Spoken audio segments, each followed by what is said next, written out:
میں ضرور پرسش ہوگی، اور جب کوئی چیز ناپ کر دینے لگو تو پیمانہ پورا بھرا کرو، اور جب تول کر دو تو ترازو سیدھی رکھ کر تولا کرو۔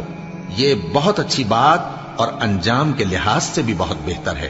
اور اے بندے، جس چیز کا تجھے علم نہیں اس کے پیچھے نہ پڑ، کہ کان اور آنکھ اور دل ان سب اعضاء کے بارے میں ضرور باس پرس ہوگی۔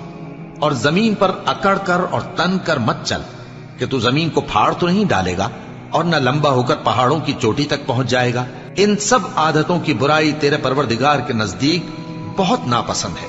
اے پیغمبر، یہ ان ہدایتوں میں سے ہیں جو اللہ نے حکمت کی باتیں تمہاری طرف وحی کی ہیں، اور اللہ کے ساتھ کوئی اور معبود نہ بنانا، کہ ایسا کرنے سے ملامت زدہ اور راندہ درگاہ بنا کر جہنم میں ڈال دیے جاؤ گے۔ مشرکو، کیا تمہارے پروردگار نے تم کو تو لڑکے دیے اور اپنے لیے فرشتوں کو بیٹیاں بنایا؟